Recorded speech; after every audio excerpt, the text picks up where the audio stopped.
Hey everyone, and welcome. I'm Gus. I would like someone from you guys to tell me how my sound is, if it's too loud or too silent. I got a new mic, and I want to test that it's better than the webcam. Uh, because today we have a great interview going on, and I hope you guys enjoy it. So today we arranged with the founders of the Dyno Spectrum a short interview. It's John and Mitch. For those that don't know what a DS1 is, it's that little thing. There we go. That you plug in your car and you can tune your car. But I'm gonna go. I'm gonna go ahead and let the guys that built that explain everything about it. And we're gonna also have some live tuning from Mitch, and we also have prepared a car on the dyno, so he's gonna do a before and after tuning. So I think it's gonna be a great show, and I'm happy that you guys are here. Throughout the show you can always drop questions in the chat, and I'm gonna note them down, and in case they're not being answered throughout the show, we will ask them in the end, because I'm pretty sure they're gonna answer a lot of questions. So I would like to bring in with me John Banks, and let me see if I can get the screens right this time, because usually OBS hates me, and what it hates the most is the sound. So let me see if I can get John up.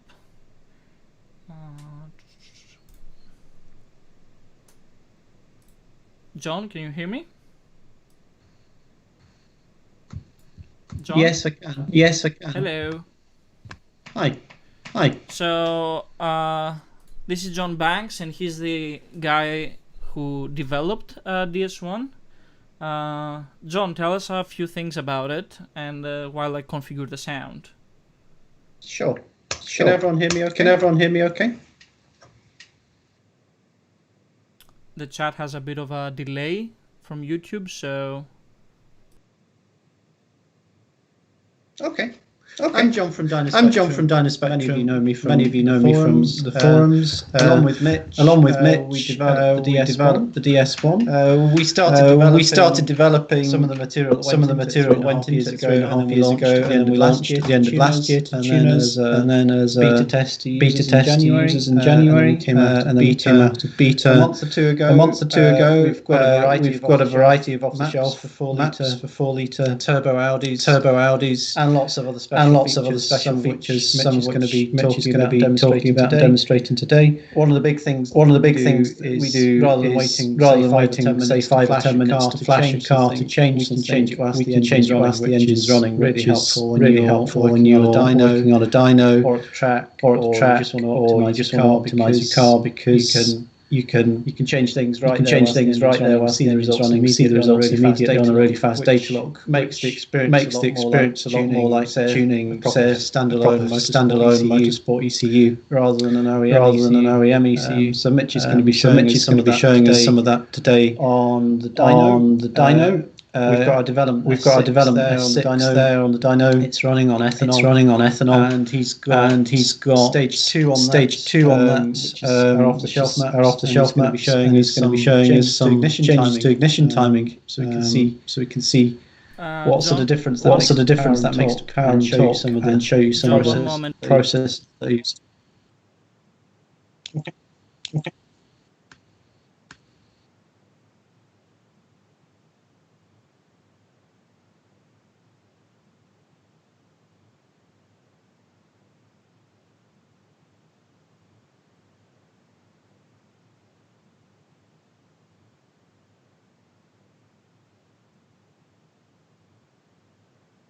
Hello.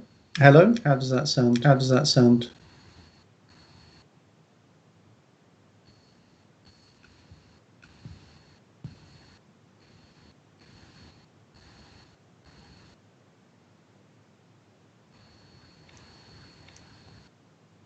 Yes, I can. Yes, I can.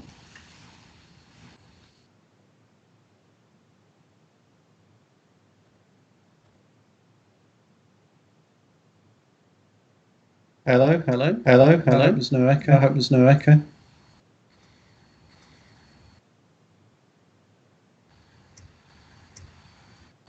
I'm only saying everything once.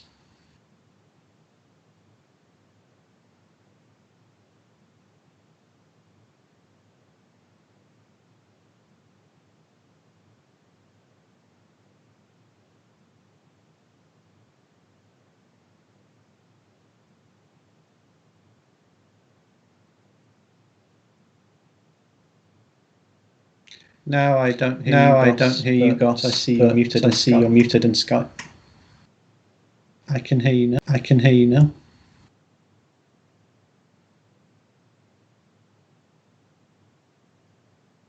Okay, I'll say this once and only once and see if people hear an echo.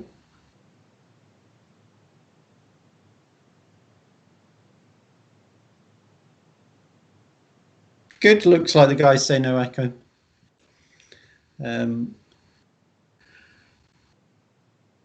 Right, so we're saying that Mitch has got our development S6 on the dyno, and it's running something like E85 on stage 2, which in this case are intakes. There's no other changes on this car. It has a completely stock fuel system. The low pressure fuel pump on our S6 was changed about a year ago, but otherwise it's completely stock, and it seems to keep its fuel pressures up quite nicely running full E85. I'm not sure it's got really cold in California to see how it would be on a really dense day with really cold air, but it does seem to hold its fuel pressures quite well. Mitch is going to show us later, once we've got the dyno up and running in this chat and a few more people have joined, some dyno plots of stage 2, and then he's going to make some adjustments to ignition timing live on the dyno so we can see some progress there.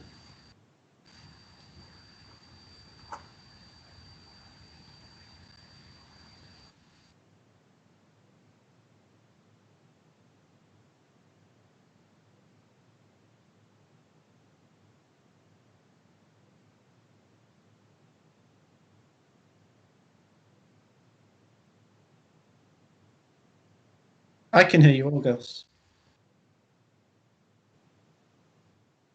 So now I'm not muted anymore.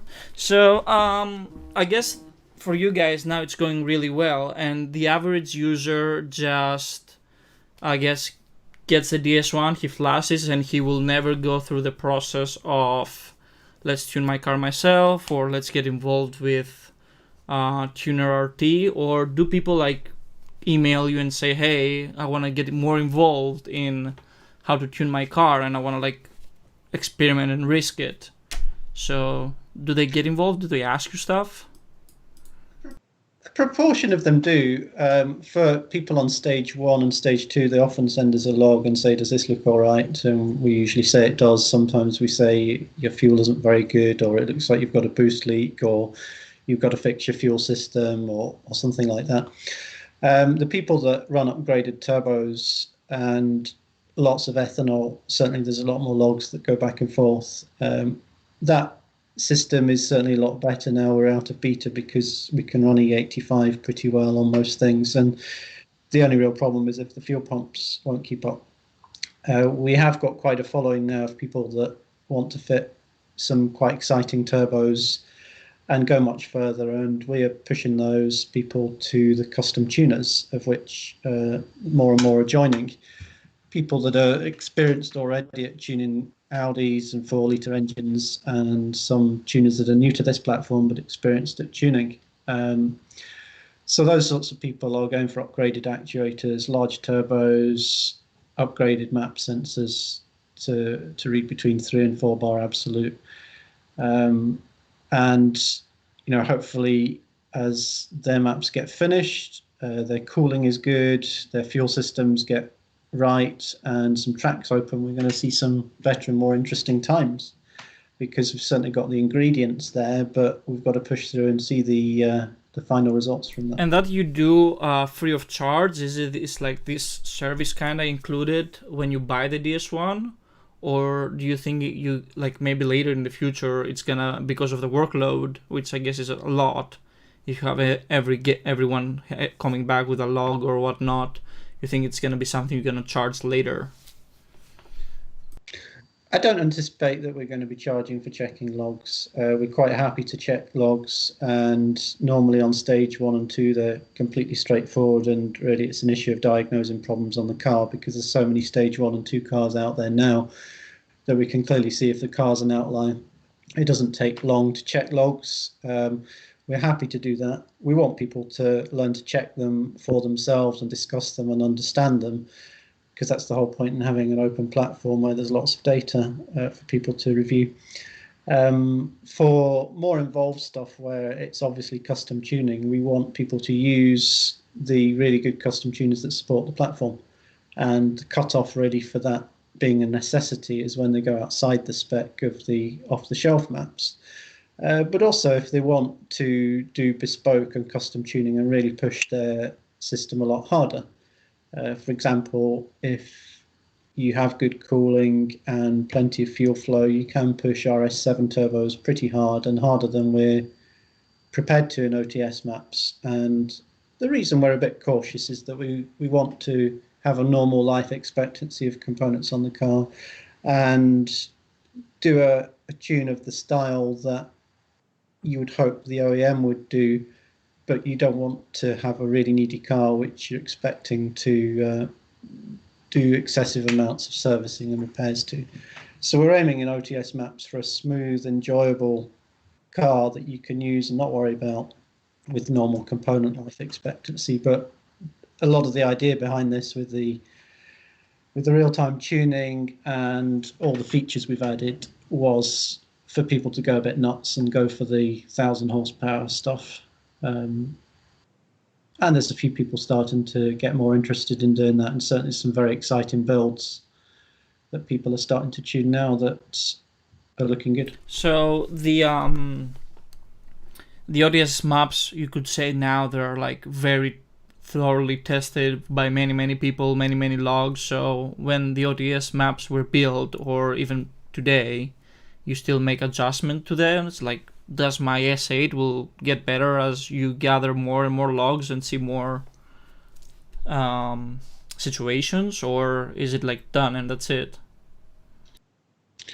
If we see things that suggest a change to the OTS maps, we will change them, but there aren't at the moment many things that we have in mind to do. We've seen quite a huge variety really of stage 1 and 2 cars, quite a few stage 3.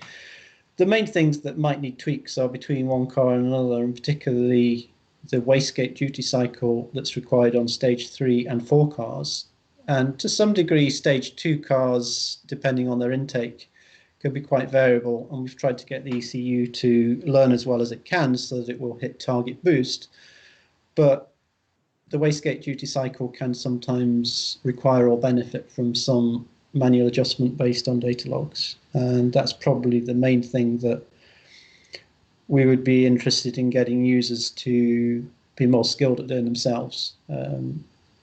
Some cars have leaks. We can't check the condition of the vacuum system and the pressure side on all cars, so boost will vary there. We do account for atmospheric pressure and elevation and everything that we do. Fuel varies hugely. Some of the cars also now are getting quite old. Some have 6-figure mileages and the maintenance varies. So the OTS maps, we're trying to provide something that is safe, smooth and enjoyable and runs quite ludicrous amounts of boost compared to what a lot of other platforms would do.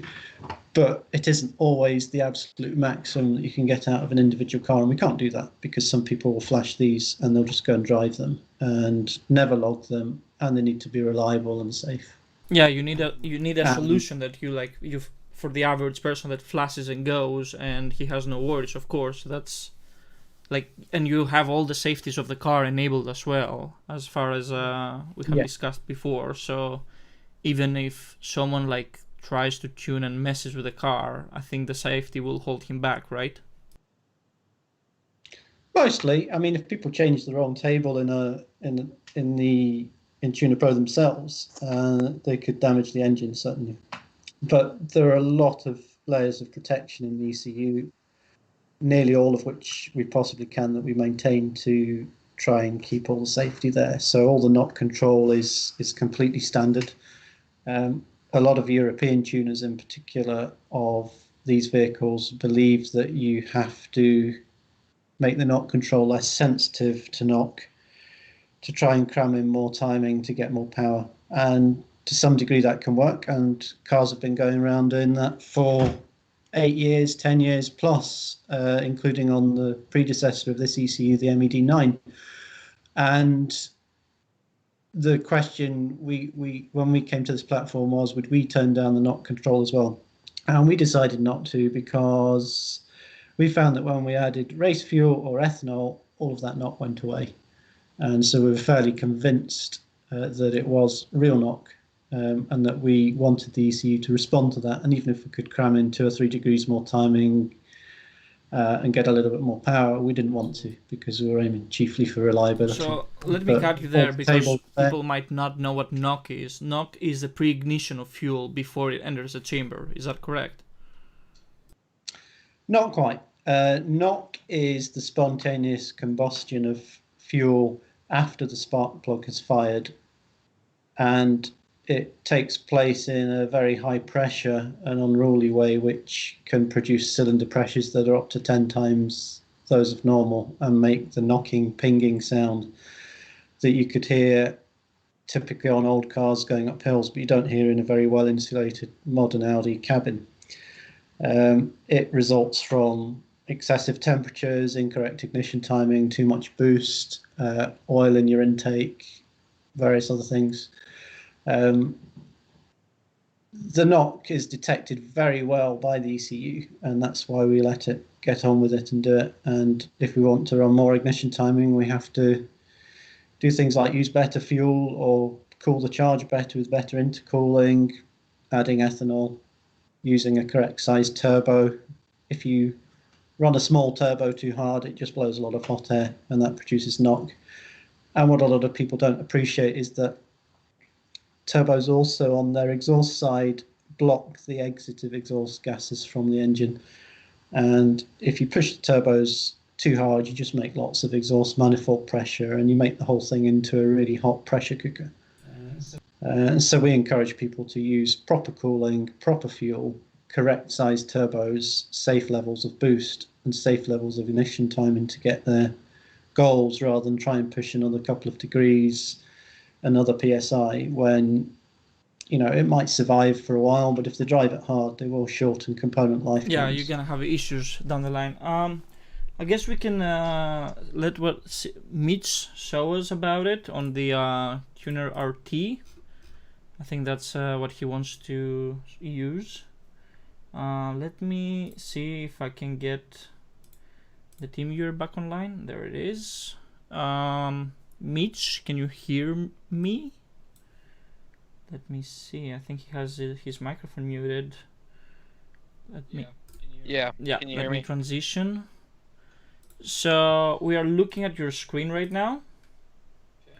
Okay. So Mitch, we cannot see him, but he is the other founder of DS1. Mitch? Yeah. I'm Mitch McKee. I kind of came into the project probably a year and a half after John. We've been working on this for quite a while. So today I'm going to kind of walk you guys through some basic stuff and just kind of show you how to get going if you do want to get into Tuner Pro and you want to make some small changes, big changes, do full tuning, whatever. This will kind of give you an intro step into what we have to do to kind of get it up and going, as well as I'd like to go over some data logs, kind of show you guys what we look at when we are reviewing data logs and setting up these base OTS calibrations. The main thing I do wanted to focus on today is that more and more of you guys are going into ethanol. This car is currently at E60.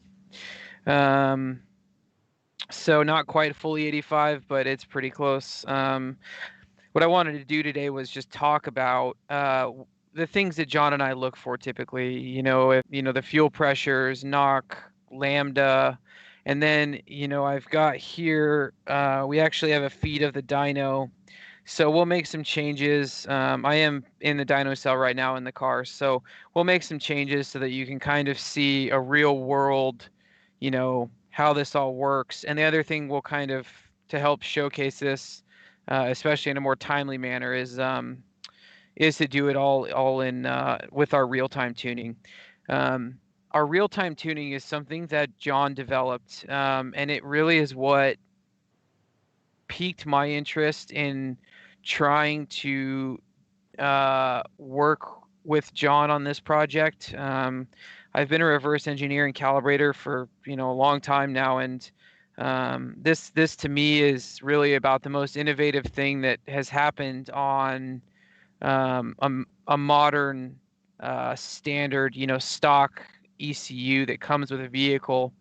And coming from my background in motorsports and race cars, and this is about as close as you can get to having a full standalone, but it's still a stock ECU. So we'll kind of highlight some of the powers of that and show you guys why this really is a very interesting tool. So we'll kind of get started here. I can't hear questions or see them, so if somebody I'm on top of that, don't worry. Okay. I will note down any questions that are not answered during the stream, and maybe in the end we can have some questions. Okay. You want to start by tuning on the art, or you want to show us some logs and what you're looking for them first? Well, we'll start here. So I want to start with, so right now I've got Tuner Pro open. You guys can see that basically what I did was I went to the browser, our file, and I downloaded what was appropriate for this car. In this case, I'm just running a stage 2 here, this stage 2 OTS, and then I downloaded the XDF. The XDF is basically kind of what I would call the skeleton of each specific software, and that is how we dictate, which it's kind of the basis and the backbone for the actual software on the car. So in order for this all to work, you need the XDF, you need to download whichever map you're using. You'll also see on here the ds2.zip. This is our data logging stuff. You'll want to download this as well, and then unzip all of this stuff so that when you come to downloads, you unzip it, you kind of get this setup. So this is your XDF. Here's the DS2. Inside of here is the DS2. That's our data logging stuff. We'll go over that more. And here's the map. The nice thing about Tuner Pro is that you can open these and you can drag and drop them straight into here, and it'll load them up. So right now I've already done that. I've already got everything loaded up. So what I want to get started with doing here is that I am connected to the DS1, and to start, and I have made a video about this, so this might be a little redundant, but for those of you that haven't seen it, we'll start kind of over again here. So we have both the XDF and the bin loaded. So now we need to click on this button that says Initialize Emulation Hardware. What you'll see down at the bottom is it says Hardware DS1 MED 17.1.1 Audi 4-liter T.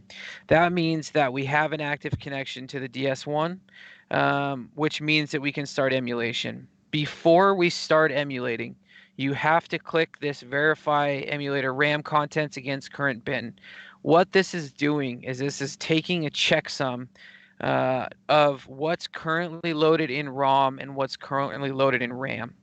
That's important because if the two don't match, you cannot do live tuning. So it brings up a menu that just says we're going to basically check between the two. Title bar shows active, bank throughout. We click yes. So what this is doing is it's running a checksum on bank 0 and bank 1. What we come up with is that all all the banks match, which is what has to happen in order for live tuning to work. If those match, then we click yes. So right now, we're ready to go. If you want to make live changes, you have to move it into bank 1, which is RAM. And then you would click this little blue button that says enable disable emulation. Click it. In the bottom left, you'll see a green little tab box that says emulating. So what this all means is that right now we are actively able to live tune anything in the ECU. So right now, I'm going to check my map slot here. So right now I'm on map slot 0, which is fine. So if we wanted to make changes to our calibration, we would go into map slot 0. So in order to kind of show what we're doing here, I'll kind of give you a brief rundown. So inside of these maps are different tables, and these tables have variants, and you'll notice that one's on gasoline, one's on ethanol. What that means is that there is one set of, let's say, here's ignition angle. This is for gasoline, and this is for ethanol. And what you'll notice is that the ethanol table here, let's say at the highest load, at the highest RPM, we're about 9 degrees. We're about 9 degrees higher on ethanol than we are on 91 octane. Now, the way that all works is there's a bunch of fancy code and wizardry in the background going on, but it's very, very simple. So what we do is we just take the ethanol content and we blend it. So we blend the contents of the two tables, and you can see that here in that. So if you're at, so we're at 60% ethanol. So anything above 50, and you're 100% using the ethanol table. If you were at 10 or 12%, then you would be using 25% of this table, and the rest would be done in the gasoline table. So basically, it's just a blending table, and it works very well. Really, once you use it a bit, it's very simple. If you wanted to, make it always use just the ethanol table, you could set these values to 100, upload it straight away, and you would always be using ethanol. It wouldn't blend at all, and vice versa. If you only wanted to use gasoline, you could set these all to 0. You would never go to gasoline, to ethanol, and that would be that. So all the stage 1, stage 2 cars that don't have ethanol, these tables will be 0, right? No. So right now, like this is a stage 1, or stage, let's say stage 2. So this is stage 2. All of these tables will be using the gasoline table. It will be using a small subset of the ethanol table. If you do not have an ethanol content sensor reading anything, it will read 0. So you will be 100% just using this ethanol table. So in each map slot, that's essentially what you'll be using. So this is for 91. If we look at the map switch number 1, which is for 93, we open the ignition angle for gasoline, and you'll notice that if we look here in the bottom, highest load again, highest RPM, between the two, there's a 3-degree difference. So that means on 93, you have 3 more degrees of timing just on gasoline. So that's kind of the difference, is if you're running no ethanol at all, you're just simply running off this one ignition timing table. The other thing I should say is that the nice thing about the DS1 and Tuner Pro is that that there is only one, is that there is this one table that has a master effect on ignition timing for the most part. There used to be 96 of them. So in a lot of stock ECU tuning, if we don't consolidate these tables, you end up having to modify, in Porsches, it's, it depends on the Porsche, but it can be 4 maps up to, 128 maps. In this, I think it was 96. But the nice thing is that we found a way to consolidate it all down into just one timing map, which for pro tuners, it cuts down a lot on the time that it takes to tune the cars. And that's kind of the important thing about the DS1 and what really separates it from just any other type of tuning on the market is it's little things like this that save a tremendous amount of time and make it so much easier to tune the cars, because instead of making changes to all 96 of those maps, you're literally just making a change to this one map and that's it. Mitch, yeah, how does the map generate? Like, you guys wrote it like number by number? How did it like occur to these numbers? You mean the numbers inside the table? Yeah. So these are, the table comes populated from Audi with a certain amount of, with certain numbers. Being an OTS map means that we took the stock map that was populated with data from Audi and we modified this based on our boost pressures and, any other variants, what the ignition timing was, stock, temperatures, things like that. We measure all that with the data logging and we watch what knock is. And then we come back and we modify these tables so that we essentially see little, very little to no knock. And then that's where we leave off on the kind of the OTS ignition timing tables. Okay, so they came up from trial and error pretty much. It's not something I will go and change a number and think, oh, it's great. Like, it is a trial and error.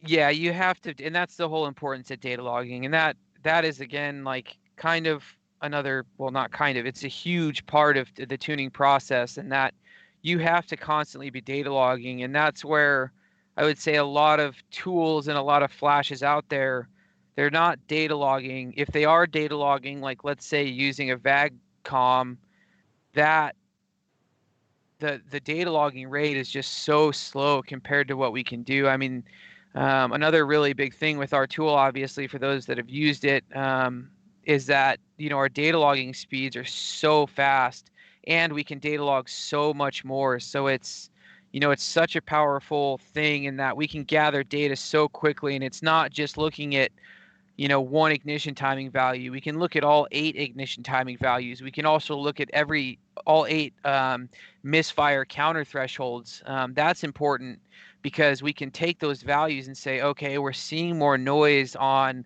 cylinder 2 and 3, which could lead to a bad coil, bad plug, things like that. So it helps us to diagnose things very, very in depth. And that's really what we're looking for when everybody sends in their data logs to check. We're checking not only the condition and how well the tune is running on the car, but we're really checking the condition of how well the car is just running, period.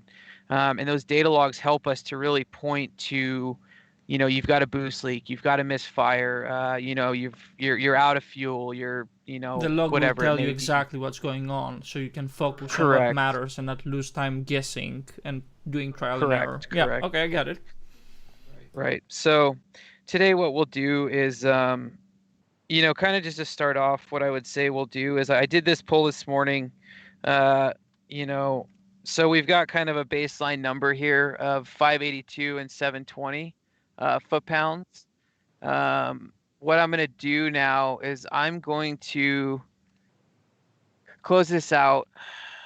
We're going to make another poll. But this time what I'm going to do is I'm actually going to go in here. So because of the ethanol content that we're running, we see it here. I know there's a small delay, so I'll wait. But we see it here. It's E59. So we go back in here, knowing that we're on E59.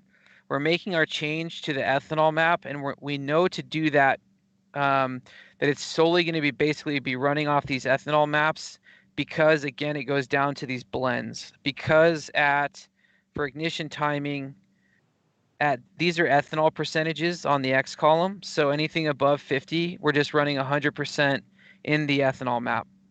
So what we would want to do is go into our ethanol map. I'm going to close out the gasoline map. So here we've got this. So what I'm going to do, as opposed to adding timing, it's going to be easier for me to show this removing timing. What add timing means for the average? Like, so what does that mean? So we're increasing the spark where it's firing before top dead center. So what I'm going to do is I'm going to retard that amount so it's actually firing it later. So what I'm doing now is I'm taking 5 degrees out of this section of map that I just highlighted. So what you'll see is these numbers will change to red. So this 20 at the bottom left here will go to 15.3. Yeah, because so we you hit take execute. 5 out of it, or from all the numbers. Right. Correct. So we'll hit 5. So right now we're at 15.3 down here, which is what we would expect to pull 5 degrees out. Now, this is where the live tuning comes in. At the top, you'll see in the ignition angle, you'll see this little asterisk. In this box here that says commit changes and upload, once we hit this button, it'll write to the ECU in real time. So this is making a change to this table in real time. So we hit it. We get everything worked. I don't know if you saw the little, there's a little green status bar down here that says that it uploaded successfully. So now what we'll do is we're going to make a pull on the dyno. And what we should notice here is that we had a number of 586. What we should see is this number should decrease pretty drastically. So if you're pulling 5 degrees of timing out, that's a decent amount of timing to pull. So, we should the power should decrease. So we're about to do a dyno run. As you can see, engine speeds here, mile an hour, and then I hit start test and we start running. Oh, actually, no, let's stop this for a second. Sorry. I do want to start one more thing. And the other very important thing. So I don't want to miss out on that. Every time we're on the dyno doing custom tuning, we need to be data logging. So this is the DS2. So the DS2 is our custom data logging. We worked in conjunction with Megalog Viewer to create kind of our own version of Megalog. Megalog is a time versus distance histogram. It can do a lot of things. It's a very powerful tool. So we use it in conjunction, and what we do here is that, oh, is this not connected anymore? Oh, sorry, my firewall is mad at me. Being mad at Sorry. you. Yeah, okay. So now we're data logging. It says, it's basically telling you how many bytes out of the allotted amount that we can run. And now it'll open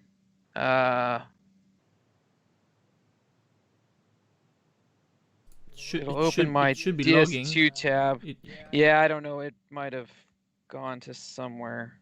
No, it just doesn't show the window, but it should be logging right now. Like. Oh, there it is. Okay. Sorry, it took a second. So what we see now is this: a whole bunch of numbers, lines, and what have you. So let's do a data log and a dyno pull. So typically, if you're getting custom tuned, this is what your tuner would do. Throw the car on the dyno, and to optimize it, we use it doing this way. So right now you're looking at a live data log of this S6. You can see some of the parameters here, 60.4-ish% of ethanol. So here we go. We're going to start the test. Let me see if I can do this, and we will do this. So you can kind of see the two.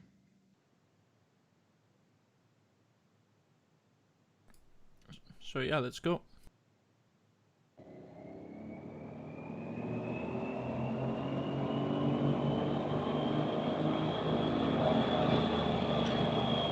Okay, so the test is complete. It made nothing. That was from before, so we'll see it here. I'm going to stop the data log. So we'll take a quick second. Oh, God. Sorry about that. So 553, 657. So we lost, I'll just kind of show you the before and after. So with 5 degrees taken out, we can see that from the poll before, I'll compare the two of them.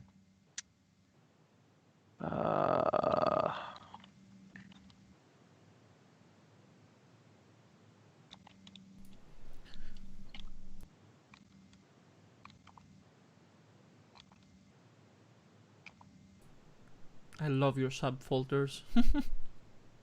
Yeah, we spend a lot of time in here. So Spectrum is something that you copy and paste all the time? Is it like... Yeah, I mean, it's, yeah, the name Dyno Spectrum actually comes from an old hip-hop group that I used to listen to. But let's see here. So this is the difference of 5 degrees of timing. So, you know, we kind of took it out everywhere, but what you can see is that we're about 40 horsepower down.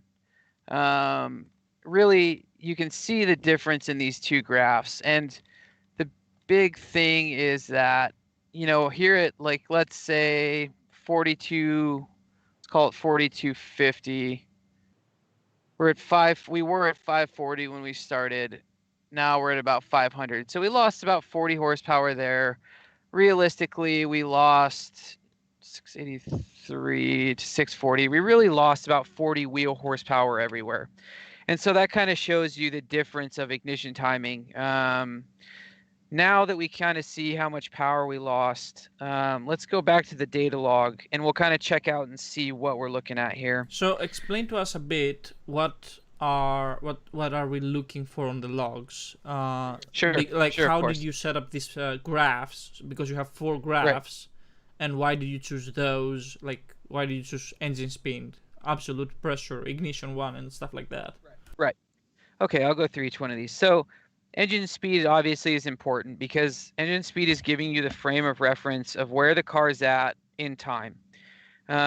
This is important because obviously when you go wide open throttle, you look at the RPMs, but you kind of need to know, it gives us more or less a marker of where things are happening, right?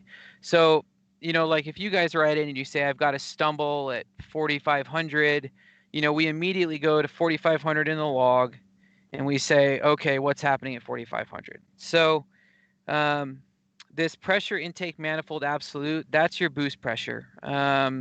So the unit of measure here and everything we do in the DS1 is metric. Obviously, we sell this device to people around the world. I know a lot of you guys like to use standard units. The rest of the world doesn't do that. And to be honest, none of the stock ECU stuff, and none of it's in standard units. So it's all in metric. So these are all native units to the Bosch ECU. So we're looking, the red value is the intake manifold pressure, but it's in HPA. It's in HPA, so it's hectopascals. So it is an absolute value. So it meaning that this number is also dependent on your ambient pressure. So if you're like, say here, I'm in California and it's obviously sea level because we're a mile from the ocean, you know, we would basically subtract 1,000 HPA and that puts us at 1.5, what you could call basically KPA, bar, whatever. Mitch, can you get this number just by like not turning on the car, but just having the accessory on and logging and just see what the sensor is reading? You absolutely can, yes. And that's a great thing to do is that if you need to know what the ambient pressure is, you can always just tell here too. It is a separate sensor. I don't really have any. Let's do this. John will have to, I cannot, here it is.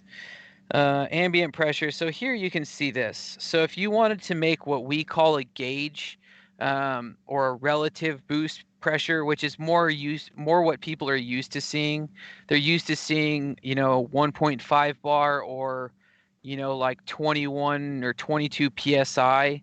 then what you would do is take this 2512 and you can subtract it from this 1005. Which is the environment. Correct. And then you have what you're boosting at. Right. And the nice thing about the DS2 is it does have the ability to make custom fields. These custom fields, see, we have a relative boost from HPA.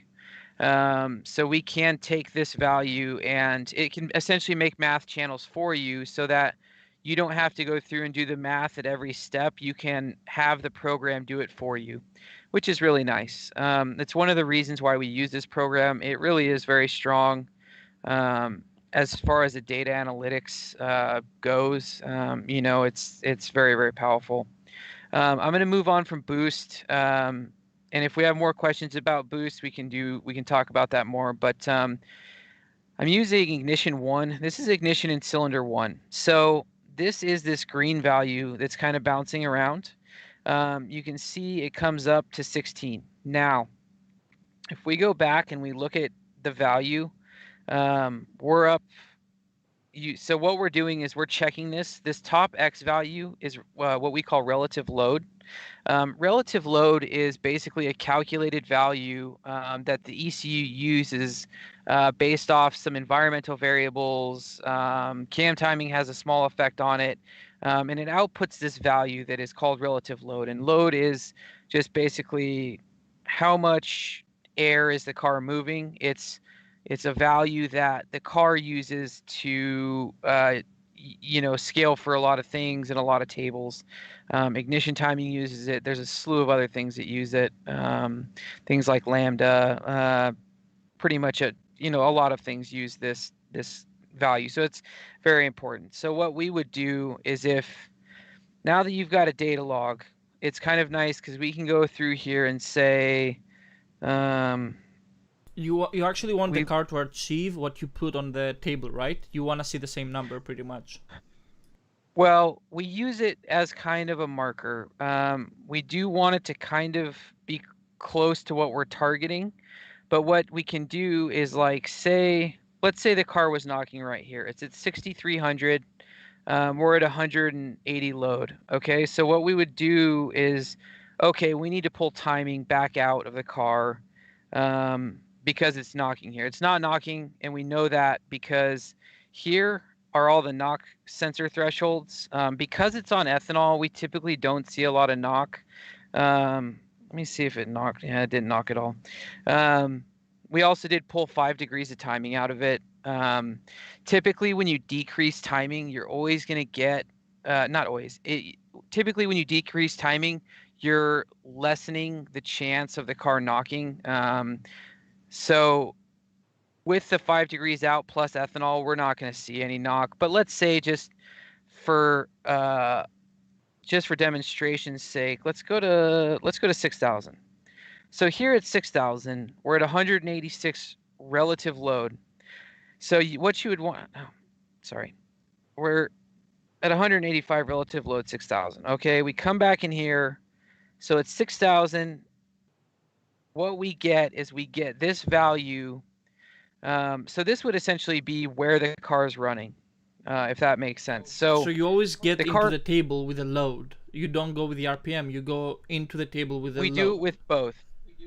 Yeah, you get in with a load at that RPM. Correct. Okay. So now there is this small discrepancy here, and there's going to be some discrepancies because what you'll see here is we've got 15 in the actual value in cylinder 1, and we've got 19 here. The reason for this is because in the OTS maps, there are individual cylinder timing tables, and they're here. And what you'll notice is that there is timing being pulled out of some of these at certain RPMs. So, like in here, it's going to be pulling 0.8 degrees. If you average this against everything out here, there's going to be some that's adding timing. What some people will do is they will go through these, and I do this sometimes, like we could do this as an exercise, is we can just take this entire thing, fill with value, and just set it to 0. What this does and then we have to upload it to the ECU. Again, the nice thing about real-time tuning is I haven't shut the car off. I haven't had to flash it. I haven't had to do what we would normally have to do. If you edit this table, it's gonna pretty much achieve what you said on the first one, right? Because now it doesn't correct over the isolated tables. Yes. So do you want these to be zeros in real life, or you do actually want them to be working? In the OTS maps, we leave these to do what we leave these values to not be zero. We have modified them, and you can kind of see that by the axis values.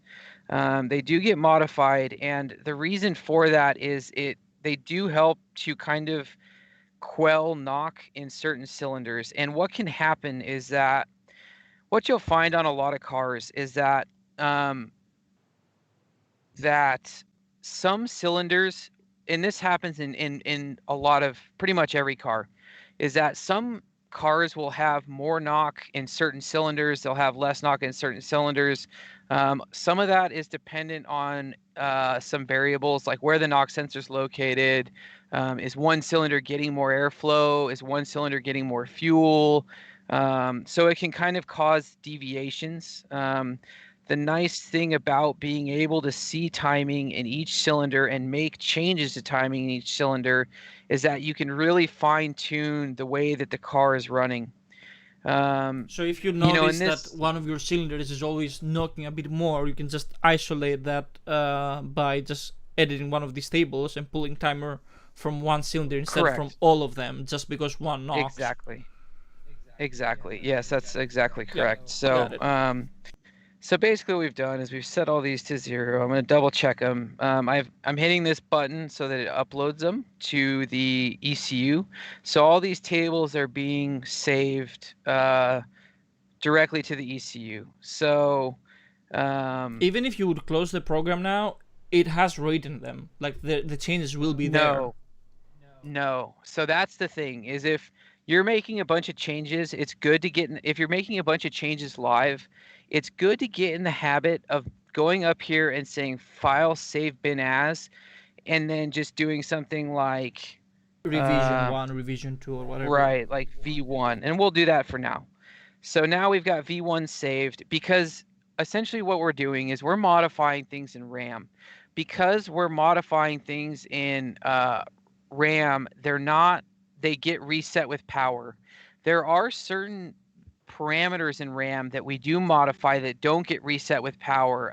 It's what we refer to as non-volatile RAM. Things like the map switching. You'll notice that the map switching, when you turn the car off, you leave for a day, a week, a month, you come back, you get in the car, you'll notice that the map switch that you left on is still in that map switch. Those parts of RAM we store important things in, like the map switching. So it doesn't forget that. But when we're making changes in all these tables, we're making it into a volatile memory, so it does go away on a key cycle. So if I were to turn the car off right now after making all these changes, what it's going to do, we'd lose everything, and it would go back to the map that's flashed on. So if, let's say, we were done with this map for now, the car's tuned, everything's done, what you would do is you'd file, you'd save it as what we, however name designation you want. And then you'd go back into here, and then you would upload your custom bin file here. So you will flash it again as a calibration. And then you'd flash it to the car. And then once it's flashed to the car, then it is there for, forever. So that's kind of how you would go about doing that. And then... So now if you pull around, you should see the 19.8 on the same marker. We will. And there's actually... There's some other parameters that will have an effect on this, and it will probably have an effect on this car because it's been running for so long. I've been sitting here idling the car, and it's hot. There are still some intake air temp parameters that will trim ignition timing out, and that's just to keep the car from knocking as well.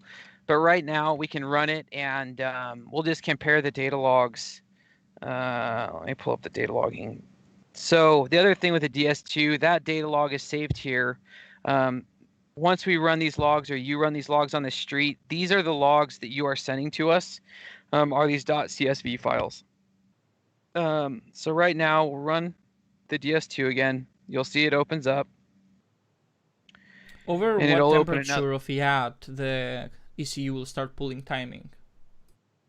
I can pull that up in a minute. John might know that off the top of his head if he's there. Let me get this set up.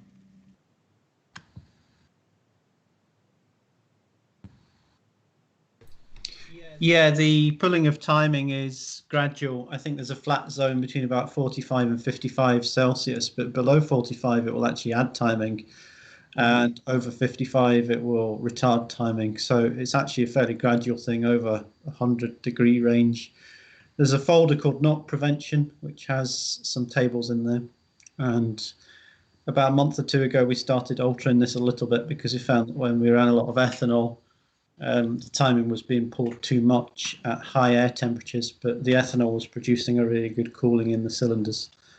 So we tweaked the S6 to make it a bit more like the RS7 in that respect, so it wasn't pulling out loads of timing when it didn't need to.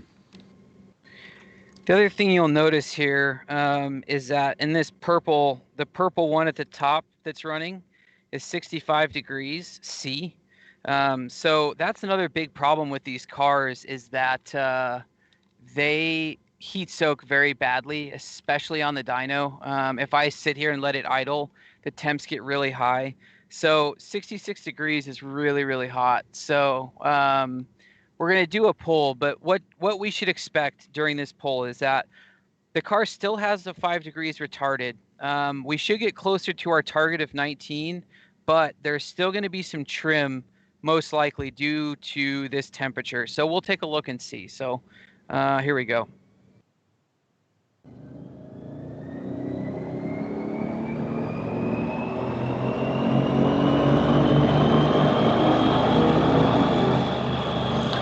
So we're done with the data log, done with the poll. Dyno's coming to a stop. And we will stop the data log. Stop the playback, and we'll go back now and look at this. See, it hit 76 degrees. That's quite a lot. Yeah, it's really hot. So, and that's kind of what, that's why it's really important to do the cooling mods. And, we've tried to circumvent some of that stuff by increasing the intercooler pump to run at 95%. But what you can see here is kind of what we expected. Oh, great! It did knock. Okay, so it brought hell. That is the only time you will ever hear me say that. So what you can see here is that our ignition timing is this green line, and we're back to 18 degrees. So we're up a bit from where we were. You're close to 19.5. Right, but there are going to be some compensations due to this really massive intake air temperature. But the nice thing is, and again, this isn't nice, but it's nice for an example.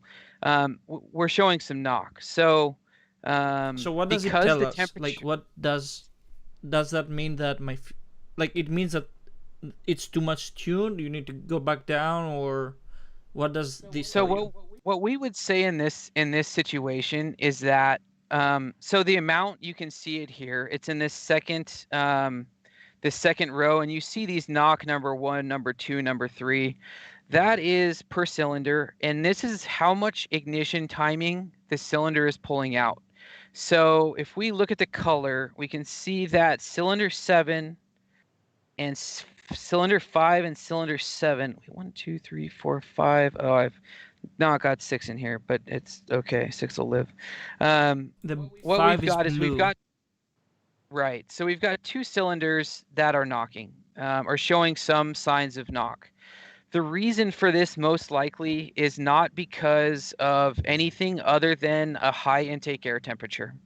High intake air temps will always lead to more detonation. It's just a factor of really any car. Ethanol helps tremendously, but really it's just if an intake the intake air temp charge is too hot, it just cannot sustain increased ignition timing values. So what we see is we've got negative 1.5. And I'll say this is important, and it's a good graphical representation of what John and I look for when we're looking at data logs. What we're doing is, if we see these values, and like, let's say, we'll say, we've got negative one, we've got two cylinders that have negative 1.5 and negative 2.3. Negative 1.5 is essentially the smallest amount of ignition timing in the OTS maps we allow it to pull out. So it's the basic pull, like it's like right, maybe it happened. It's what we would call very light. What we typically look for in knock is that we think a car is knocking too much when we have all all 8 of these numbers have a value in them, and it's more than negative 3. So if we had, for instance, all of these that were showing, negative 6, negative 7, we would say, okay, the ignition timing's too high. You either need to get better fuel, or you need to go down a map in terms of the octane. One question about the fuel. Can you, like, by looking at the knock, you can judge if the fuel is good or not? Yes, typically, because we have such a wide range of data that we've looked at from all you guys sending in logs.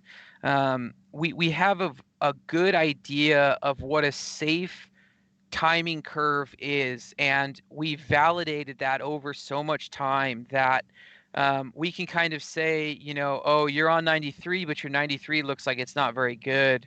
Or we can say, your 91 is really strong, based, and that's just from gathering so much data. And that's why we did leave the beta period open for so long, is because a big part of the beta was to not just kind of send a one and done OTS map. We wanted to kind of put an OTS map out there that we felt very confident in, and didn't use you guys as test mules, but we're able to gather just a very large sample to really make a really well-founded OTS kind of map based on the fuel quality from everybody around the world, whether it be 93 here in the States, or 98 RON, or 95 RON, or whatever it is. We can kind of make a good solution that's safe for every fuel, regardless of wherever you are. And we do that by looking at this knock. So this knock is really important, and that's why. And that's, a lot of you guys ask us, what do we look for in the logs? And I would say, the knock is one of the bigger ones, especially if you're not running on any ethanol. You can see here I'm at 60% ethanol, so it's running a decent amount of ethanol. And so it's showing some knock. Another thing to be like clear about the ethanol. Ethanol is the sign we see on the pump, so E5, E10, or whatever else, right? Correct. Yeah. But so most of us don't have E85. Most of in the Netherlands they have E10 and E5, I think. Right, and that's mixed in with normal fuel. I'd say that's pretty common throughout most of the world, I think, is that you guys get some percentage, a small amount. Like in Brazil, it's a big amount. It's 30 or can be up to 30 or 40% mixed in with the gasoline. But, here in the States, a lot of states have ethanol. It's not necessarily at every pump, but some places like around here in Southern California, it's pretty accessible. And it's really cheap. It's nice. That's why we do this in the first place. But in other places, it's not accessible. I'm trying to think of somewhere off the top of my head. I don't know if they have it in places like Puerto Rico, Netherlands, or some of the have a lot of. Right. As I said, it's E5 and E10, and yeah. So most of the time you just run on gasoline. Right. So another thing I really want to touch on while we're talking about data logs here is, and this is important because more of you guys are starting to run on ethanol. The things that John and I are looking for is, obviously things like knock. If you look up top here, we have an 8.6 and an 8.2 lambda. The lambda values look very good. Sometimes our data logging is very fast, so sometimes we can do this field smoothing, and it kind of helps to level us out. But the lambdas look really good. What is the lambda then? What? That's your air fuel ratio. Okay. I apologize. So this is, you know, fuel and parts per million versus air. So the nice thing about lambda is the lambda trace, actually looking at this line, can tell us a lot, because if we were to see, like, let's say right here, if this blue value, this lambda on bank 2, if it spikes up and comes back down, and it does that kind of frequently enough, we know that there's something going on there, and most likely it's a misfire.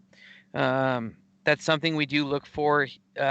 Here it is. I mean, it's running very cleanly. It feels very clean. With lambda, you just want them to be close to each other. But does the value matter as well? Like the 0.8? Yes, it does. Very much. So if we go back into our map switch, lambda is something that is switched with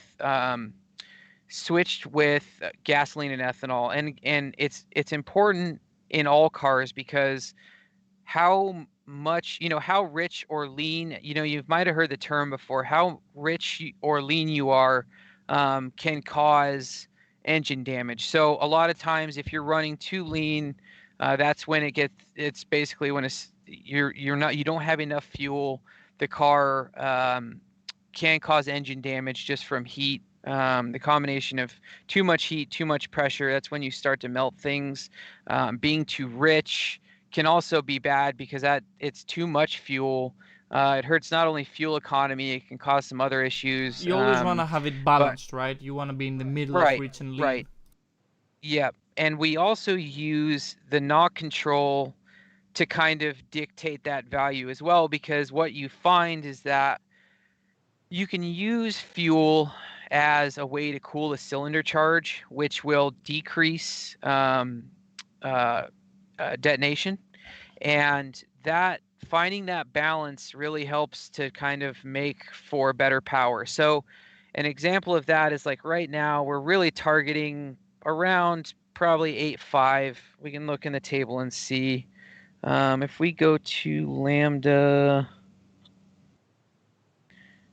here we go. So lambda set point for component protection.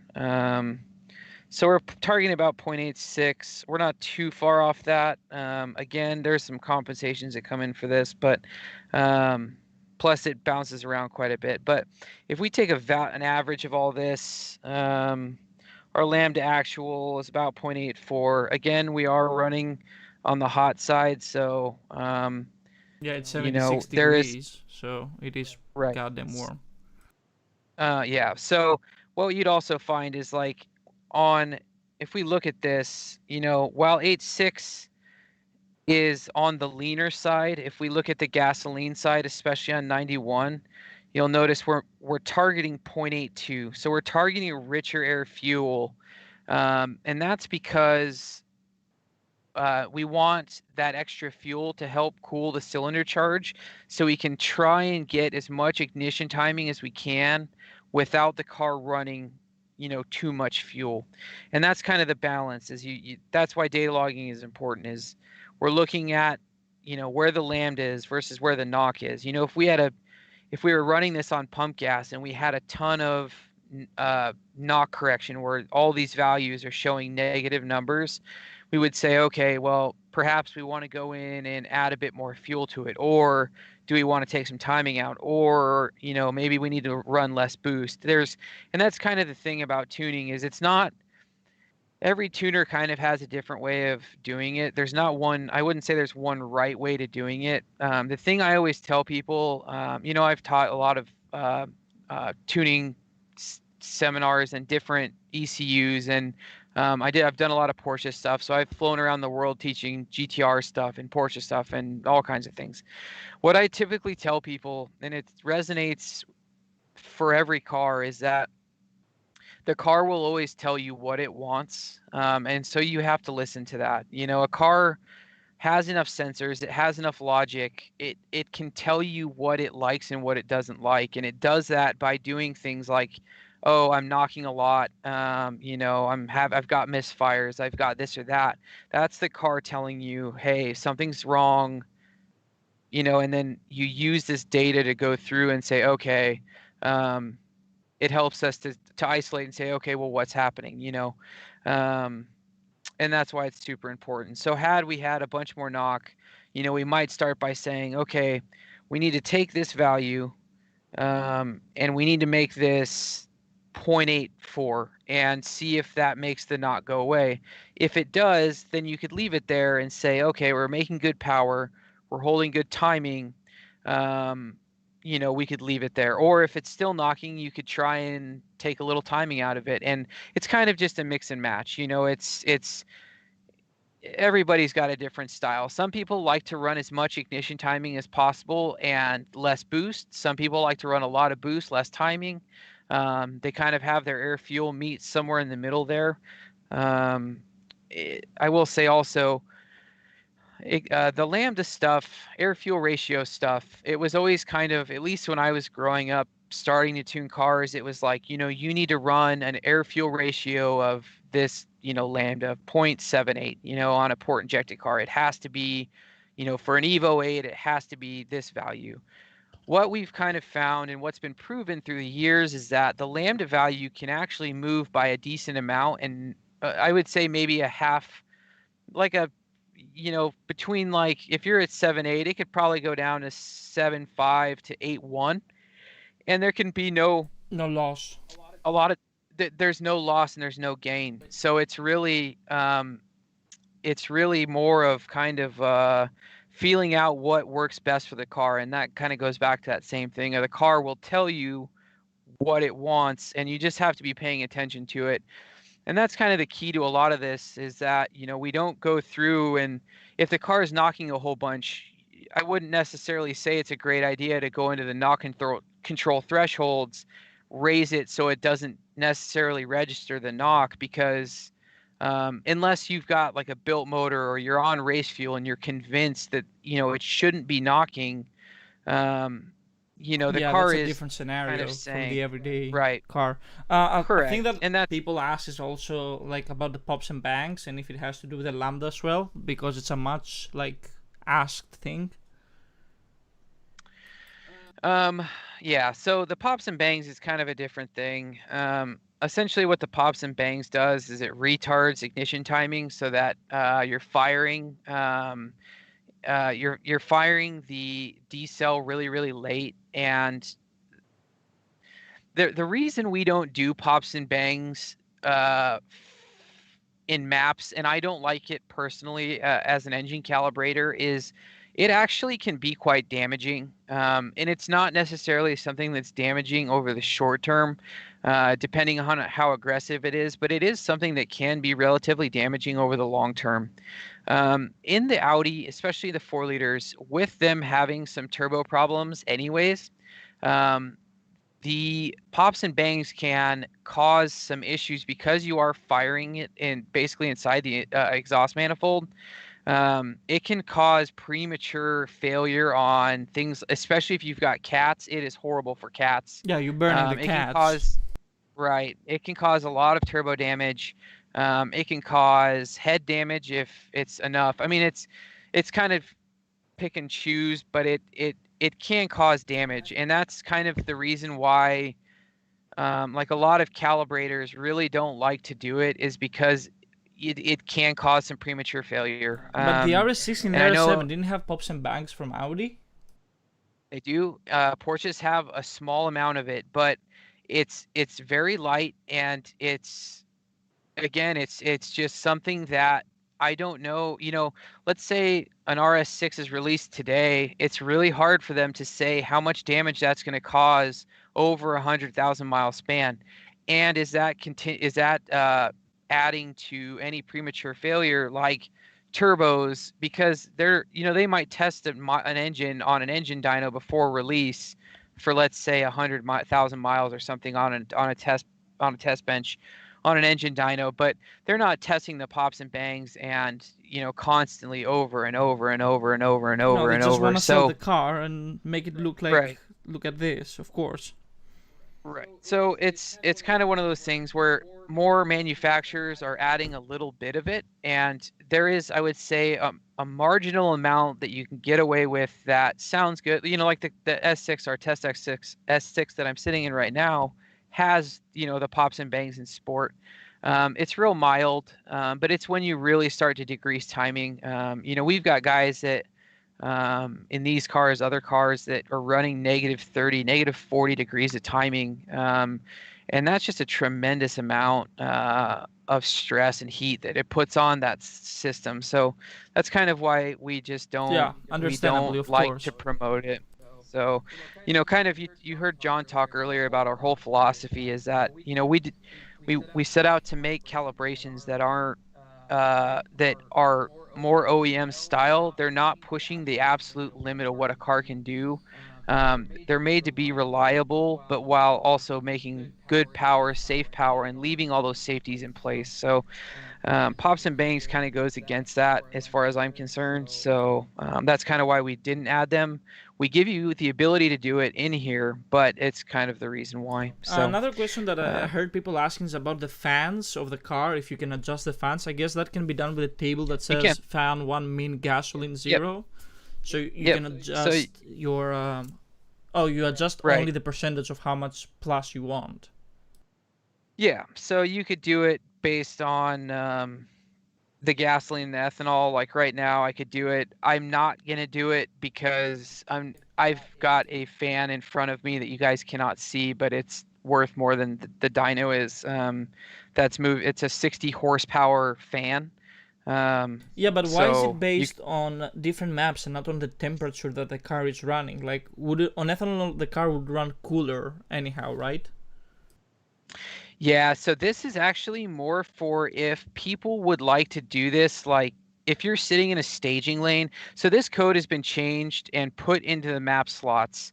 And there's a lot more fan tables. Let's see if they're still in here. Well, the map 6 should be the one with 95% fan, I guess. Right, but there are the tables that control the fans, and they're still in here. It's more that we can set the fans to come on immediately by modifying these tables. So like if we come in here and go, okay, I want 90% fan, and we update it, that's going to send it straight to the ECU.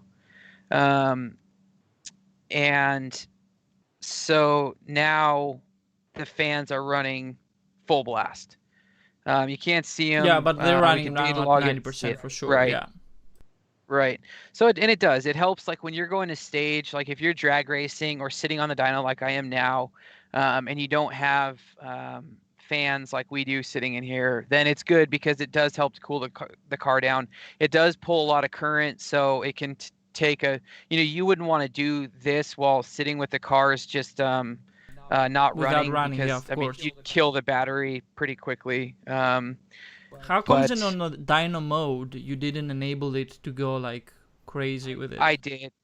I did enable dyno mode before we started all this. But dyno mode alters the fan duty? No, I don't remember that it was, because I dynoed the car and I don't remember it like running fast, the fans. No, we don't do it during the dyno mode, and I guess that's something we could do, but really though you shouldn't have to do that because on the dyno you have a fan. You want to make you want to be on a dyno that has good cooling. Like the cell I'm sitting in, some of you guys may have seen pictures of it or whatever, but I mean this is a $500,000 dyno cell. It's completely sound insulated. With this giant motor that pulls in fresh air from the ceiling, and then it extracts the exhaust with 3 other giant fans back out above out of the building. So another question that I've seen coming around, like let's say you want map 0 and 1 and you want to have it on 4 and 5 as well. Can you like copy and paste them, and then maybe like on map 3 I want the 98 octane but I want it with fan on 50%?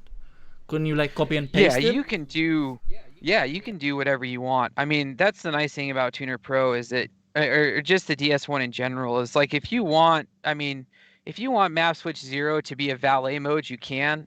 You would have to set it up, but you could copy and paste it and put it in here. Map switch 0 could be your valet. Map switch 1 could be so your if you can pops and customize banks however you want. Like, for example, I never remember which one is do not start, so I could just put it on 0 because that's easy to remember for me, of course. Right. And the other thing you can do too is come into this max switchable map, and this will give you the if you set this to 2, you only have 0 and 1. Right. So sure. Shit, I hope that. Hold on a second. Okay. So yeah, you can count. You can make this to do whatever you want. Like, we set up these OTS maps to be very flexible for a wide range of people, but you can come in here and do whatever you want. The other nice thing that you guys can do is, if you are intimidated by Tuner Pro, there are a lot of pro tuners out there that can help you to make these changes. And if you post these things in the forum, it's nice because this community's grown and there's a lot more people that can help to make these changes for you as well. So we've kind of got a good ecosystem of people that can help do all of these things in here. There's a lot of stuff in here. I'm not going to lie. The 4 liter is probably, I've done a decent amount of reverse engineering work in my life. I would say the 4 liter is probably the most complicated ECU I've seen. Just in terms of its redundancies and how many things it does and the way that it does things. It is very complicated, and we did want to start with something that was more complicated, just to see how well we did with it. And it took a lot of time. So if you look at Tuner Pro and you say this is a lot, it's because you're absolutely right. And you've got to think too that we did do as much as we could to try and make it as easy as possible, if you can believe that. With things like the fuel tables, the ignition timing tables, the boost control, all of that stuff. So can you also open like, if I work with let's say Mirza, for example, Boosted Euro, can you open his map and see what he did the same way you open the OTS, or is it locked? He can lock it. So we made it so that there is this map encrypt. You can download this and it creates what are called .ben files. They're basically bin files that are encrypted. That basically just allows you to lock a pro tuner to lock a map. Yeah. Okay.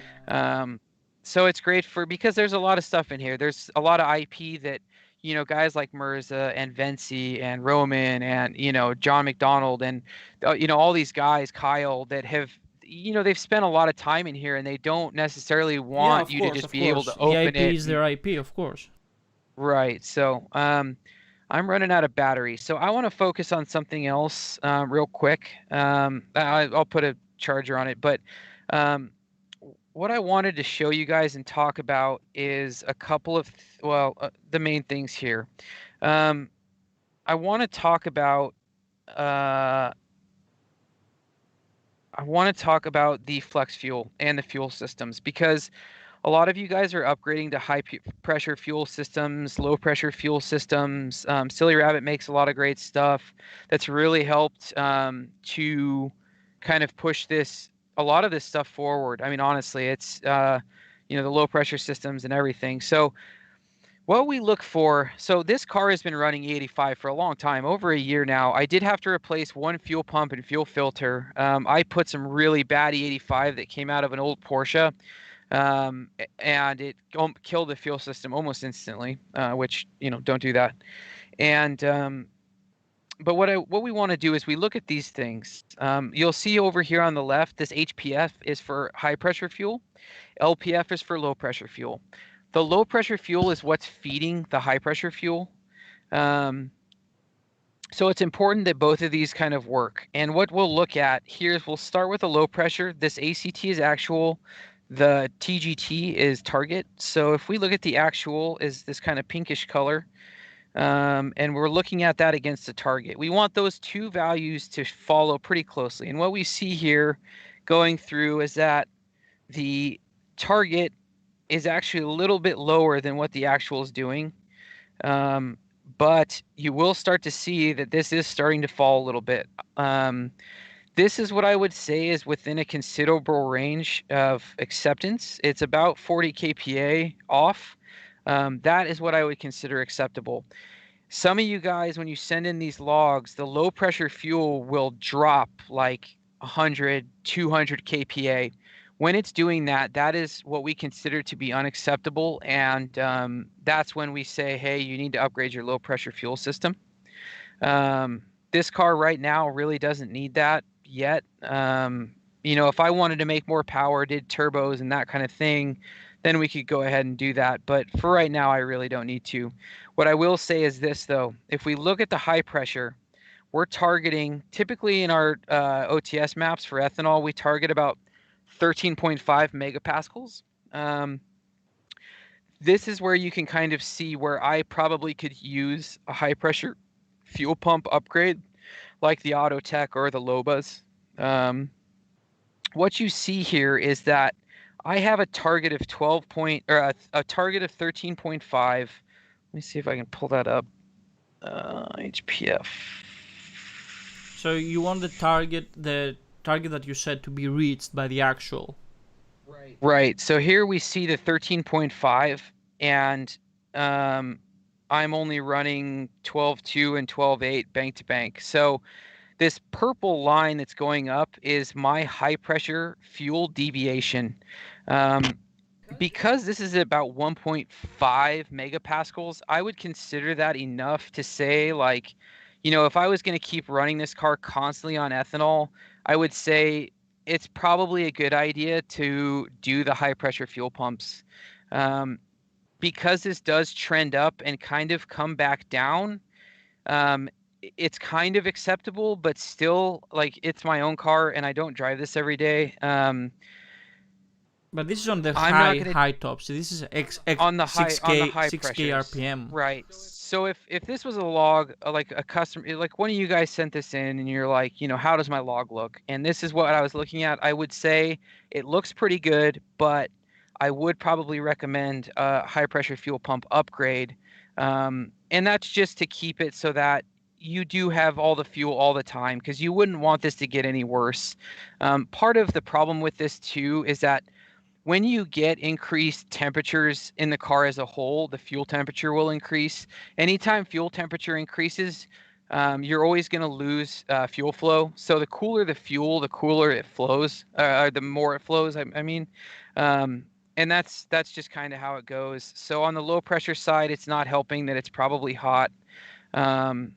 And the temperature just of the fuel does actually make a difference. It does. The cooler it is, the better it is in terms of fuel flow. So I've been sitting on the dyno now for, I don't know, 2 hours with the car idling. So it's gotten quite hot. So that also can kind of come into effect here. But yeah, that's kind of the gist of what we're looking for and for the low pressure and high pressure when you guys are running ethanol.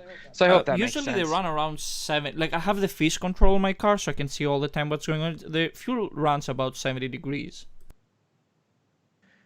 C? Yeah, C always. Yeah, that's kind of high. I would say that's actually where is the really sensor high for the fuel? You get it's in the flex fuel sensor. Oh, okay. So, yeah, that's kind of the gist of it. I'm running out of battery, so we can go back to John, I guess. I don't know. Like, well, the questions have been answered. Do you want to take any questions?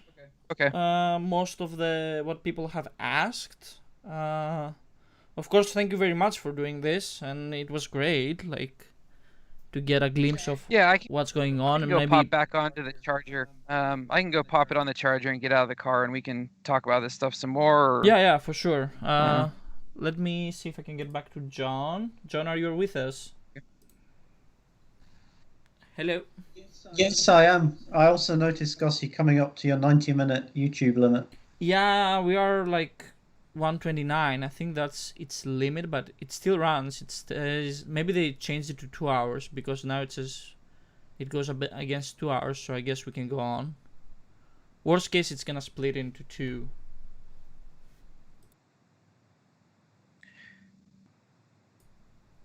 You heard me? Yes. I picked up some of the questions in the chat. If people don't realize, I'm typing as Evo real time. That was my original screen name on YouTube because when I first discovered YouTube in the noughties, I was posting videos about Evo 9s running real-time tuning because that was some of the early stuff I did with ECUs back then. So, John, question about the maps, for example, the OTS maps. You have 0 for 95, 1 for 98, and then 3 for 100, and then 4 for race fuel. No, not quite. 2 for 100 and 3 for 104, but that's US pump octane. But does anyone have 104? Like in Germany, the max you can get is 102. Yeah, Sonoco GTX 260, I think it's called, is 104 octane in the US. Quite commonly used. Because I always want to ask, like, why 104 octane? Like, we don't even have that in Germany. Yeah, and you also measure by RON in Europe as well, whereas they use pump octane number in the US, which is an average of RON and MON. Oh, okay. No, that was my question. But really nice that Mitch showed us all that, because most of these people don't even know how to set up the Tuner Pro, I guess. So it's nice that he showed how he set up his and what he's looking for and all that. GT260 is 100. Like, yeah, there's a lot of... I don't know about that.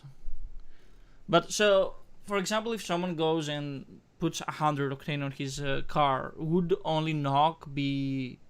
Like, if he logs the car and he sees the knock, he could be able to determine, say, okay, I can run the 100 map now because I don't have that much knock? If he's not running 100 octane, it's not a great idea. If he's running, I mean, people ask us that and they send us a log and I say, well, if you've got 0 knock everywhere, like Mitch had on that first pull, where he had 0 knock, or in fact his pull was with 5 degrees of timing retarded, where he had 0 knock across the entire range, you might think that the tune is a bit too soft for the fuel that you're running and that you might be able to run more aggressive fuel. But usually you'll find on the off-the-shelf maps, unless the car's running something like water methanol injection, a massive intercooler, loads of other upgrades, that the off-the-shelf maps will often have light knock retard on typical pump gas. As you start to increase ethanol, you'll find that you'll get less ignition retard, and that's exactly what we want to see. Often, except on the dyno, when the air temperatures are very high, you can often reach what's called MBT, which is minimum best timing, or there's other abbreviations that people use for it, but that's where you're not actually knock limited anymore, and you can reach a point where if you go beyond that, you'll actually start to plateau and lose power on the dyno. Yeah, because it cuts you out, so you don't blow the thing up. Yes, you just increase the stress on the motor if you push the ignition timing too hard. So on ethanol, we have done quite a lot of testing to make sure that we're not on the wrong side of that curve. Yeah, because I guess not everyone lives in a cold country. I guess some people might live in Spain and Greece or Italy, where at summer you get 40 degrees ambient, and if you start from 40, it's a big difference from starting from 20 ambient. Yes, and the ECU is full of compensations to correct for coolant temperature, air temperature, and knock as well. And also about the water meth injection, would you like recommend it only to just cool the just to run, like to throw water at it just to cool it down? The test I did personally was some years ago, and I found that water alone didn't add as much power as using methanol as well. If you just want to cool it down, you could use only water, but you may find that when you add water alone, unless your air temperatures are very high, and on 4 litres they can be, you might actually lose power unless you advance the ignition timing. But that is one circumstance where we might recommend that somebody uses MAP 2 or even 3 if they're running pump gas, if they have auto methanol injection. So you need to like balance out that you're throwing water and not like just clean air, and water will make you lose power, of course. Water's tremendous for cooling. It has a very, very high latent heat of vaporization, and it produces tremendous in-cylinder cooling. But the optimal timing when you've got a lot of water on board as well may be considerably more advanced than what you would run on pump gas. If you put it in a very hot engine that's pulling a lot of timing due to knock, you might suddenly get rid of -5, -8 degrees of knock retard and cool the measured temperatures by 20, 30 degrees and the in-cylinder temperatures by more, and gain huge amounts of power just by throwing a load of water on it. But it's something you should really try and assess from a data log and optimize. Yeah, because like all these engines have problem with the intake air. Like no matter what you do, it's gonna run warm. Like even in a cold day here in the Netherlands, if the car heat soaks, so you drive and then you leave it for like 30 minutes, it's gonna reach 70 degrees just by sitting there. Yes. And the air-to-air solutions, I'd say, they're a bit experimental nowadays still. Vency's been running them for quite a while. Vency of Madders Motorsport, but he also recommends running water methanol injection as well. And even on cars running ethanol, he likes them to run water methanol injection to really push the boost. He wants the cooling before the air enters the cylinder as well as in the cylinder. Okay. Someone else is asking the E85 map is more potent than the 104. I don't know where they came with that, but they're actually fairly broadly similar in terms of the ignition timing that they run. We run the E85 map ever so slightly leaner, but as Mitch mentioned, there's often a plateau where you don't want to chase things too lean because you just end up getting things too hot. And you've got to be a bit careful as well, even when you've got no knock, you don't run something too lean, because you can also, you mentioned earlier, you can get pre-ignition, which is slightly different to knock, but that's a real engine killer. And with alcohol fuels, you've got to be a bit careful of running too lean to avoid doing that. And another thing about the stages, so we would assume that stage 1 is when you tune the ECU and the TCU, and then stage 2 would be downpipes and intake, because I guess on the air filter box is quite okay for these cars. As far it depends on which car. If you're running an S6 or an S7 or an A8, the air intake is restrictive, and you'll note that Audi changed it when they made the RS6 and the RS7, and the intakes on the RS6 and the RS7 are much better. The S8 that you and I have also looks better, and it runs from both sides, but if you compare that to the S6, there's really quite restrictive pipework going into the turbos. And even to run 560 horsepower, Audi or Quattro or Audi Sport did change the intake pipes on the RS6 and 7 to cope with that. Yeah, and then I guess stage 3 would be water meth injection, and then 4 would be turbo stage 1 with actuators. No, not quite. I think it would be better to refer to the instruction manual and the help tab in the DS1 for the stages, because they do vary from car to car, but stage 1 is generally a standard ECU. Stage 2, we actually changed so that on the S6 and the S7, compared with the RS6 and the RS7, the spec is a little bit different. So on the RS6 and the RS7, stage 2 is now downpipes. But on the S6 and the S7, the chief upgrade there is intakes. And the other one is opposite of that. So that was changed during the beta because of the results that we found, that we split it that way. Stage 3 is turbo upgrades, and stage 4 is bigger turbo upgrades if you have turbo systems 2 from 1 and stuff like that. Yeah, it's been mostly tested with SRM plus 4mm turbos and turbo systems 1. The biggest change you're likely to have to make with upgraded turbos from the off-the-shelf maps is the wastegate duty cycle and then the boost target. But you guys, you made maps for stage 1, stage 2, and stage 3, so when the DS1 sees an S6, it flashes a different map, of course, from the RS6, right? Yes, when the DS1 is first updated and connects to our server, it could be one of any of 31 different packages that it gets. And they have from stage 1 to 3, and on some cards also stage 4. And some of these have sub-stages as well that support different fuel systems. And we recently added something as well for different rev limiters, because we found that on some of the ZF 8-speed gearboxes, it didn't want to see a rev limit higher than what was in the stock TCU, whereas it on throws a warning and everything. It's fine.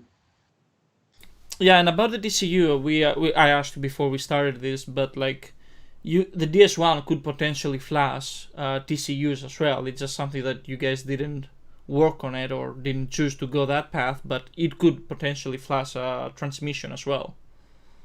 Yes, it could, and it's not that difficult to flash a transmission. There's less security on them than there is on the ECU. But it was a case of manpower and prioritization, and with the unique features we've put in the DS1, we concentrated on adding those rather than a TCU flash that lots of other people can already do very well. Yeah, with like, do I have it here? I should have it here. Yeah, like another dongle or whatever else, like HP tuners or command, whatever else. There's little advantage on a TCU in logging at over 100 times a second like we do on the ECU. There's little advantage of doing real-time tuning, map switching, and so on. It's something that you would generally tune once and then set. The biggest variations I've seen on TCU tunes for user adjustment are for the launch control, and there are mechanisms in the original TCU you can adapt where you can adjust your throttle position and it will change the RPM at which you want to launch. Yeah, so the TCU will not limit you in terms of power. If you like start throwing power at it, it's not gonna say, hey, why do you have 200 horsepower more? It can, but we have ways to get around that even on standard TCUs. So we can have the ECU look at what the TCU is asking for in terms of torque, and we can stretch that in certain circumstances. So, for example, on a ZF8 speed, I think it asks for about 750 Newton meters as its torque target most of the time. And we, for example, may choose to allow that to be 1,000 Newton meters when it asks for 750. But if it goes below 700, we might respect what it asks for. Yeah, so it's a talk between the ECU and TCU all the time. Yes, but if somebody flashes the TCU and then the TCU asks for 1,000 Newton meters, we can turn off that feature in the ECU and just say do what the TCU asks you. The biggest point there really is during launch control, where you don't want to ignore what the TCU asks for, otherwise you can end up trashing drive shafts. But the ZF, I think, doesn't have a launch control. I think on the S8 we don't have a launch control. That's been a matter of some debate and discussion, but there is a launch control mode, even though it doesn't show on the dash, and there is a situation where it starts using ignition retard and it will build considerable amounts of boost on the line. Actually hooking up and getting a really good 60-foot time out of it is still a work in progress from some of the tuners, but there is something there, and some of the tables are there and can be and are in the OTS maps populated with values that will let you start to stage for launch control. Oh, okay, because I thought it was only a DSG thing, and the RS6 and the 7 has, but not the S8. That's because the values in the stock ECU have stupid values, like the temperatures are set at levels where it would never trigger. But if you copy those values from the RS6 and the RS7 into the S8, it will start to trigger that mode. It doesn't seem to be as fully effective, and there's probably more work to do on it, but there is something there that certainly will give you negative ignition timing and build boost on the line if you start to play with these settings. So that's probably one for the tuners to investigate more. Oh, okay. Interesting. Never knew that. Now that I'm launching the S8, it doesn't particularly like that. Quite heavy. Yeah, 2 second 60-foot times are very easy to do, but not 1.5s. What have you done with your S8? You run an OTS map on yours. You run just the OTS, right? Yeah, OTS, stage 1 on mine. I keep cylinder on demand enabled because I'm not convinced it is the reason the engine mounts get trashed. Mine will go tomorrow for an engine mount because it has a mechanical failure, I guess. And after that maybe I'll disable it as well. I think Mitch is back with us. I don't see him. Mitch, are you here? Yeah, I'm here. Can you? Oh wait. I can hear you, Mitch. Okay, yeah, I'm here. Sorry. Let me see if I can get. Is your camera on, or you don't have a camera? It's because I had to switch between the two of them, so I probably need to restart my computer to get this one back. That's okay. I just want to ask you if you have anything else to add, or before we close on, or if there's anything else to discuss. No, I mean, if you guys have questions, you can always post them in the channel. We can make more videos and whatever else. But no, I think, there's a lot to take in, and it's just, it's not something we can really cover everything in an hour or two. Honestly, just tuning in general takes a lot of time to learn. It's kind of an experience thing. So, but yeah, I mean, we're here to help, and if whatever you guys need, just feel free to post about it, and we can help in whatever way is easiest. By the way, I would like to say on that front, you guys have been amazing with the support, but it's nice to say that people should not text you on Messenger anymore and use the email. Yes, please. That said all the frustration. That yes, please. No, yeah, it's just hard because we're in two different time zones, and I think people sometimes forget that. So unfortunately, my messenger is tied to my phone. I think same with John's. So, people can call us, and we get calls at, he'll get calls in the middle of the night. I'll get calls in the middle of the night, and just, it's hard too, because some of the time, if we're not friends with people, they get filtered out, and it's just not a great way to reach us. And we're pretty receptive on email, so it really is the best way to reach us, and on the Facebook group. It's just you two, right? There's no one else in the company right now. Our wives keep us in check and do a lot of this, shipping, accounting, that type of thing. So is there plans to make it into a bigger company? Our whole goal, kind of from the start, was that we would do a lot of automation to make it so that we didn't have to hire more people, at least not engineers.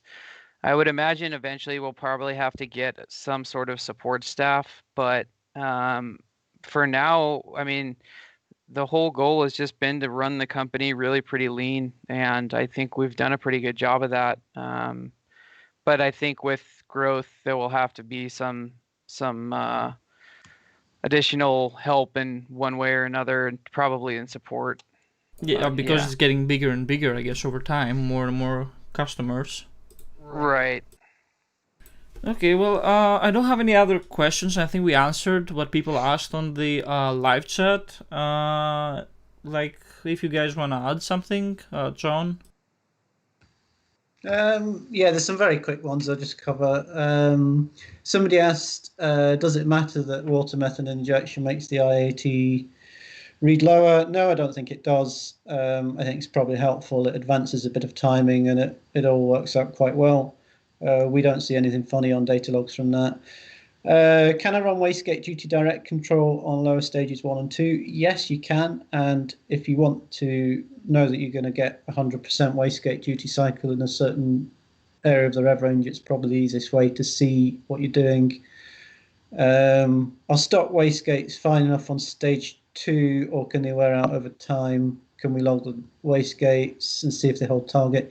You can log the pressure and see if it's holding target and what wastegate duty cycle it needs. The vacuum lines on these cars are not particularly robust, and they can split and leak, and things can fall off.